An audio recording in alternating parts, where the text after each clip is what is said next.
আপনারা কি জানেন পৃথিবীতে এমন এক জাতি ছিল যারা পাহাড় কেটে কেটে বিশাল প্রাসাদ আর পাথরের শহর বানিয়েছিল? তাদের অহংকার এতটাই বেড়ে গিয়েছিল যে তারা আল্লাহর নবীকে অসম্ভব এক অলৌকিক পরীক্ষা দিতে বাধ্য করেছিল। তারা বলেছিল, ওই পাহাড়ের পাথর থেকে বের করে দেখাও 10 মাসের গর্ভবতী এক বিশাল উটনী। কি ঘটেছিল সেই পরীক্ষায়, এবং কেনই বা সেই উটনীটি তাদের জন্য ধ্বংসের কারণ হল?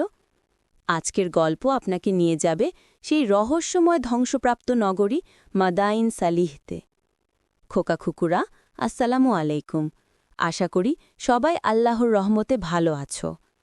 আমরা তো এর আগে মহাপ্লাবনের পর নবী নূহ আলাইহি ওয়াসাল্লাম এবং এরপরে আদ জাতির কাছে প্রেরিত নবী হুদ আলাইহি ওয়াসাল্লামের গল্প শুনেছি। আজ আমরা জানব আদ জাতির উত্তরসূরি আরেক শক্তিশালী জাতি সামুদ এবং তাদের নবী হজরত সালেহ আলাইহি ওয়াসাল্লামের গল্প। সালেহ আলাইহি ওয়াসাল্লাম ছিলেন সেই মহান নবী নূহ আলাইহি ওয়াসাল্লামেরই বংশধর। আল্লাহ সুবহানাহু ওয়া তাআলা তাকে নির্বাচন করেছিলেন সামুদ জাতিকে সঠিক পথে আনার জন্য। এই জাতিটি বাস করত উত্তর পশ্চিম আরবের এক জায়গায়, যা এখন আল হিজর বা মাদাইন সালিহ নামে পরিচিত। আদ জাতি ছিল দেহের গঠনে বিশাল আর সম্পদে অহংকারী। তাদের অহংকারের কথা কোরআনে বলা হয়েছে। আদ জাতি পৃথিবীতে অন্যায়ভাবে অহংকার করত এবং বলত, আমাদের চেয়ে শক্তিতে কে বেশি? তারা কি দেখেনি যে আল্লাহ, যিনি তাদের সৃষ্টি করেছেন, তিনি তাদের চেয়েও শক্তিতে অনেক বেশি? কিন্তু তারা আমাদের নিদর্শনগুলোকে অস্বীকার করত। সূরা ফুসসিলাত 41:15। তাদের অহংকারের কারণেই আল্লাহ তাদের ধ্বংস করেছিলেন। কিন্তু সামুদ জাতি তাদের পূর্বপুরুষ আদ জাতির মতো শুধু মাটি বা বালি দিয়ে ঘর তৈরি করত না। সামুদদের কারিগরি দক্ষতা ছিল অসাধারণ। তারা বিশাল বিশাল পাথরের পর্বত কেটে সেখানে ঘরবাড়ি, মন্দির ও কবর তৈরি করত। কোরআনের একটি সূরা তাদের এই কাজের জন্যই উৎসর্গ করা হয়েছে, যার নাম সূরা আল হিজর, অর্থ পাথরের দেশ। এমনকি আজও এই সামুদ জাতির তৈরি সেই স্থাপত্যগুলো ধ্বংসাবশেষ হিসেবে টিকে আছে, যা আমাদের জন্য এক বিরাট শিক্ষা। আদ জাতির মতো সামুদ জাতিও শুরুতে এক আল্লাহর ইবাদত করত, কিন্তু সময়ের সাথে সাথে তারাও প্রাচুর্য আর জাগতিক সফলতায় অন্ধ হয়ে গেল।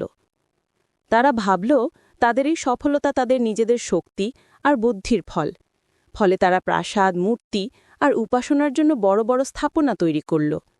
তারা এত বেশি জাগতিক মোহে ডুবে গেল যে তারা পরকালের কথা ভুলেই গেল। কোরআনে তাদের এই প্রবণতার কথা এসেছে, তোমরা কি প্রতিটি উঁচু স্থানে একটি নিদর্শন নির্মাণ করো শুধু তামাশার জন্য? আর তোমরা প্রাসাদ ও দুর্গ তৈরি করো যেন তোমরা চিরকাল থাকবে? সূরা আশ-শুআরা 26:128-129।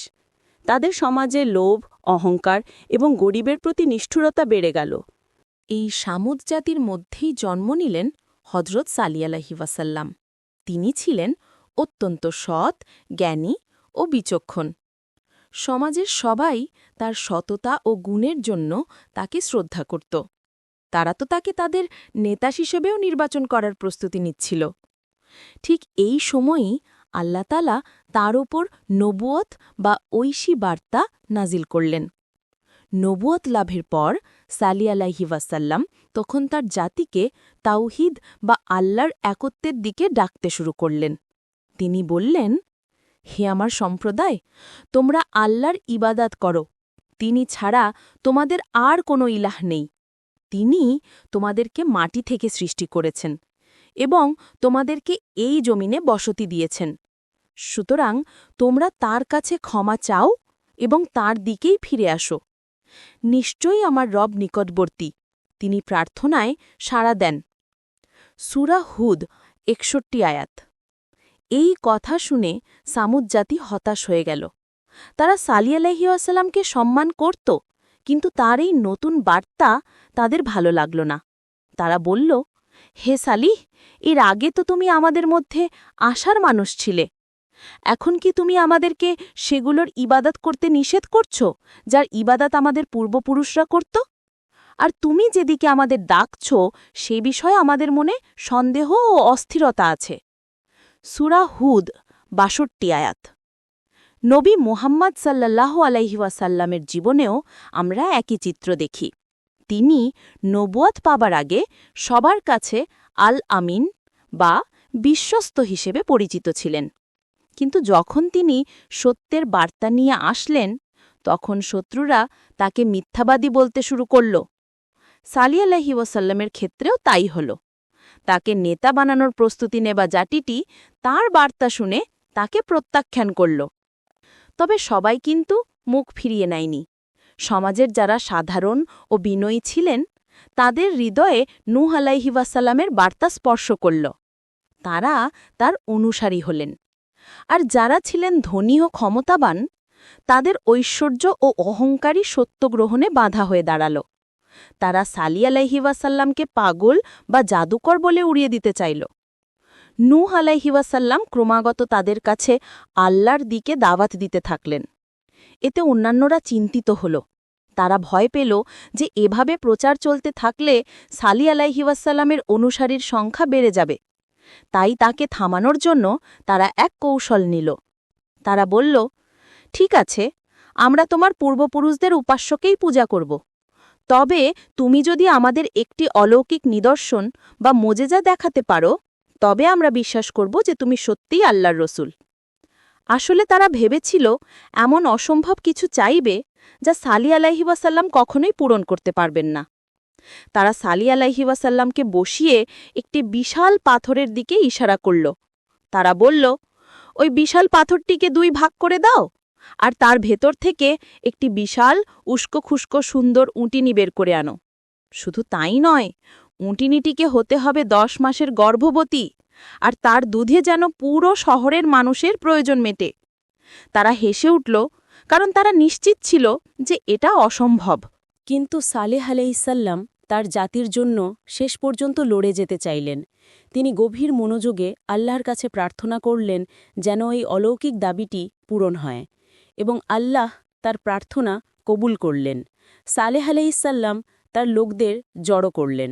আল্লাহর ইচ্ছায় সেই বিশাল পাথর 2 ভাগ হয়ে গেল এবং তাদের চাওয়া মতো বিশাল এক উটনি তার ভেতর থেকে বের হয়ে এলো। আল্লাহ তাআলা নূহ আলাইহিসসালামের মাধ্যমে বললেন, আর সামুদ জাতির কাছে পাঠানো হয়েছিল তাদের ভাই সালিহকে। সে বলল, হে আমার জাতি, তোমরা আল্লাহর ইবাদত করো, তিনি ছাড়া তোমাদের আর কোনো ইলাহ নেই। তোমাদের রবের কাছ থেকে তোমাদের কাছে স্পষ্ট নিদর্শন এসেছে। এটি আল্লাহর উটনি, তোমাদের জন্য এক নিদর্শন। সুতরাং তাকে আল্লাহর জামিনে খেতে দাও এবং তাকে কোনো ক্ষতি করো না, অন্যথায় তোমাদেরকে এক কষ্টদায়ক শাস্তি গ্রাস করবে। সূরা আল আরাফ 73 নম্বর আয়াতগুলির ভাবার্থ। আল্লাহর এই উটনি ছিল এক জীবন্ত মোজেজা। এর কারণে প্রতিদিন কিছু মানুষ ইসলাম গ্রহণ করতে লাগল। তবে সালেহ আলাইহিসসাল্লাম একটি শর্ত কঠোরভাবে বলে দিয়েছিলেন, উটনিটিকে যেন কেউ কোনো ক্ষতি না করে। আল্লাহ নির্দেশ দিলেন, শহরের কূপের পানি একদিন উটনিটি পান করবে, আর পরের দিন মানুষ ও অন্যান্য পশুপাল পান করবে। এটা ছিল তাদের জন্য এক পরীক্ষা। কিন্তু অবিশ্বাসীরা এই নিদর্শন সহ্য করতে পারল না। তারা চেয়েছিল বিশাল উট, কিন্তু এখন তারা সেটির উপস্থিতি এবং তাদের পানির ভাগাভাগি মেনে নিতে পারছিল না। উটনিটি এতটাই বিশাল ছিল যে অন্য পশুরা তাকে ভয় পেত। কিন্তু আসল কথা হল, এই উটনি ছিল তাদের শিরক বা মূর্তি পূজার বিরুদ্ধে এক জীবন্ত প্রতিবাদ। কুরআন বলছে, যখন তাদের মধ্যেকার সবচেয়ে পাপিষ্ট ব্যক্তি উটনিকে হত্যা করার জন্য উত্তেজিত হল, কিন্তু আল্লাহর রাসূল তাদের সতর্ক করে বললেন, আল্লাহর উটনি ও তার পানি পানের পালা নিয়ে কোনো বাড়াবাড়ি করো না। সূরা আশ-শামস 12-13 নম্বর আয়াতগুলির ভাবার্থ। সমাজের এক কুচক্রী লোক উটনিকে হত্যা করা ষড়যন্ত্র শুরু করল। সে আরও 8 জন সহযোগী জোগাড় করল এবং পুরো শহরের সমর্থন পেল। সালেহ আলাইহিসসালামের গুরুতর সতর্কবাণী সম্পূর্ণ উপেক্ষা করে তারা সেই উটনিকে জবাই করে ফেলল এবং তার মাংস খেল। নূহ আলাইহিসসালাম যখনই ভয়াবহ খবর পেলেন, তখন দ্রুত এসে তাদের সতর্ক করলেন, কিন্তু অনেক দেরি হয়ে গেছে। লোকেরা তাকে উপহাস করে বলল, হে সালেহ, তুমি যদি সত্যিই রাসূলদের মধ্যে একজন হও, তবে তোমার প্রতিশ্রুত শাস্তি নিয়ে এসো। নূহ আলাইহিসসালাম তখন দুঃখের সাথে বললেন, তোমরা তোমাদের ঘরে মাত্র 3 দিন উপভোগ করে নাও। এটি এমন এক প্রতিশ্রুতি যা মিথ্যে হবে না। সূরা হুদ 11-65 নম্বর আয়াত। 3 দিনের মধ্যে শাস্তি আসবে শুনে অবিশ্বাসীরা তাকে তাচ্ছিল্য করতে লাগল। তারা আরও ক্ষিপ্ত হয়ে সালেহ আলাইহিসসালাম এবং তার অনুসারীদের গুপ্ত হত্যা করার পরিকল্পনা করল। তারা শপথ করল রাতের আঁধারে তারা সালেহ আলাইহিসসালামকে সপরিবারে হত্যা করবে। কিন্তু আল্লাহ সুবহানাহু ওয়া তাআলার পরিকল্পনা ছিল ভিন্ন। কুরআনে আছে, তারা এক কৌশল করল আর আমরাও এক কৌশল করলাম যা তারা উপলব্ধিও করতে পারল না। সূরা নামালের ২৭ নম্বর ৫০ নম্বর আয়াতগুলির ভাবার্থ। আল্লাহ সালেহ আলাইহিসসালামকে নির্দেশ দিলেন তার অনুসারীদের নিয়ে শহর ছেড়ে চলে যাওয়ার জন্য। ঠিক ৩ দিন পরে যখন অবিশ্বাসীরা নির্লিপ্ত ছিল, তখন আকাশ থেকে নেমে এলো ভয়ঙ্কর এক চিৎকার বা বজ্রপাত। এই ধ্বংসাত্মক আওয়াজ সামুদ জাতির হৃৎপিণ্ডকে বিদীর্ণ করে দিল। তাদের সেই বিশাল দাঁড়ান কোঠা জানিয়ে তারা গর্ব করত, কিছুই কাজে লাগল না। তারা নিজের ঘরেই নিশ্চিহ্ন হয়ে গেল। তাদের সেই অলৌকিক নিদর্শন চাওয়া এবং তা অস্বীকার করার ফল হল ভয়ঙ্কর ধ্বংস। আল্লাহর কৃপায় নবী সালেহ আলাইহিসসালাম ও বিশ্বাসীরা রক্ষা পেলেন। তিনি ফিরে এসে তার ধ্বংসপ্রাপ্ত জাতির দিকে তাকিয়ে ভারাক্রান্ত হৃদয় বললেন, হে আমার সম্প্রদায়, আমি তোমাদের কাছে আমার রবের বার্তা পৌঁছে দিয়েছিলাম এবং তোমাদের উপদেশও দিয়েছিলাম, কিন্তু তোমরা উপদেশদাতাদের পছন্দ করো না। সূরা আল আরাফের ৭৯ নম্বর আয়াত। বর্তমানে আল হিজুরের সেই স্থানগুলো আজও টিকে আছে। নবী মুহাম্মদ সাল্লাল্লাহু আলাইহি ওয়াসাল্লাম এই স্থানগুলো পার হওয়ার সময় সাহাবীদের নির্দেশ দিয়েছিলেন, তোমরা এই লোকদের বাসস্থানে প্রবেশ করো না, যদি না তোমরা ক্রন্দনরত অবস্থায় প্রবেশ করো। যদি তোমরা কানতে না পারো তবে প্রবেশ করো না, পাছে তোমাদের উপরও সেই একই শাস্তি নেমে আসে যা তাদের উপর নেমে এসেছিল। এর অর্থ হলো আমাদের এই স্থানগুলো দেখা উচিত উপদেশ গ্রহণের জন্য, অহংকার বা বিনোদনের জন্য নয়। এই গল্পটি আমাদের শেখায় আল্লাহর দেও নিদর্শনকে কখনো তাচ্ছিল্য করা উচিত নয়, আর জাগতিক সম্পদ নিয়ে অহংকার করা আমাদের ধ্বংসের কারণ হতে পারে। আল্লাহ যেন আমাদের তার অনুগ্রহপ্রাপ্ত বান্দাদের মধ্যে অন্তর্ভুক্ত করেন।